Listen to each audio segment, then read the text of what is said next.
You're not bad at focusing, and you're not just not that smart. You're just training your brain the wrong way every day, because your brain adapts to what you do most. So if your free time is mostly scrolling and switching between apps, of course it feels harder to think deeply and stay focused. But here's the good news. You can actually upgrade your brain. Welcome back to FemCode. Today I'm going to tell you about 7 hobbies backed by science that will make you smarter and naturally more attractive. So the first one is playing a musical instrument. Learning an instrument is one of those hobbies that looks soft on the outside, but is actually very intense for your brain. When you're playing, you're doing multiple things at once. Your hands are moving, you're listening carefully, you're following rhythm, and you're remembering what comes next. It forces your brain to connect different skills together, and it strengthens the connection between the left and the right sides of your brain, meaning you become better at problem solving, learning faster, and thinking more creatively. It is not just a hobby, it is like building a faster brain. Next one is reading. It is one of the easiest ways to become more interesting, but only if you do it right. You don't need to force yourself to read things you hate. Read what you're curious about. It can be psychology, self-development, or even good fiction stories. Because when you read, you start thinking differently. You learn how to express yourself better, understand people on a deeper level, and explain ideas clearly. And over time, you will notice something subtle. You become better at conversations. You are not just reacting, you actually have thoughts and opinions. And that's what makes people want to keep talking to you. Hobby number 3 is working out consistently. Most people think working out is just about looks, but one of the biggest benefits is actually mental. When you exercise regularly, your brain becomes sharper. You think more clearly, you focus better, and you feel more in control. It also builds discipline, because when you show up, even when you don't feel like it, that mindset slowly carries into other areas of your life. But there is another layer to this. When you feel strong in your body, you naturally carry yourself differently. You speak with more confidence, you move with more presence, and that combination,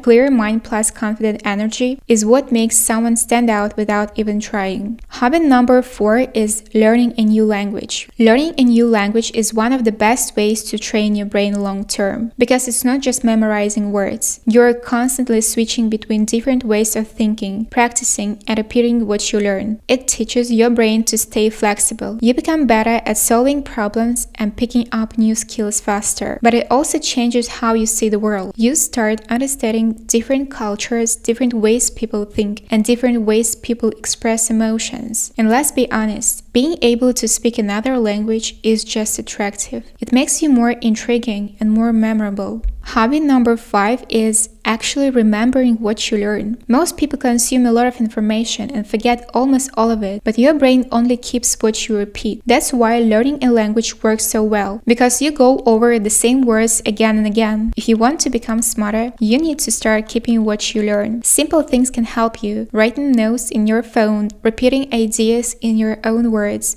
and connecting new information to your life. This turns random info into real knowledge, and over time, you will build a strong mental base. Hobby number 6 is playing brain games. Things like puzzles, riddles, chess, board games, or even sometimes video games might look like just fun, but they actually do something deeper in your brain. They train your brain to change and adapt. Basically, your brain is not fixed. It can rewire itself when you challenge it. And when you do activities like this, you're forcing your brain to solve problems in different ways, think from your perspectives, and understand cause and effect better. So over time, you don't just get better at the games, you get better at thinking in general. You start noticing things faster, and you understand situations more clearly, and you don't get stuck in one way of thinking. Another interesting part is that this kind of mental activity is linked to better emotional balance too. People who keep their brain active like this tend to handle stress better. They feel less overwhelmed and stay mentally more stable overall. And also, they usually learn faster and remember things more easily. So it's not just brain training games. It's literally keeping your mind flexible, calm, and sharp at the same time. And last but not least, meditation. This one is very simple, but very powerful. Most people are constantly distracted. Their brain never really rests. When you sit in silence, even for a few minutes, your mind starts to slow down. You become more aware of your thoughts and emotions and how you react to things, and that gives you control. Instead of reacting quickly or emotionally, you start choosing how you respond. And that calm and grounded energy is very rare because it makes you seem confident, in control, and emotionally strong. You don't need to do everything at once. Just choose 3 of these and stay consistent because the way you spend your free time is quietly shaping who you become.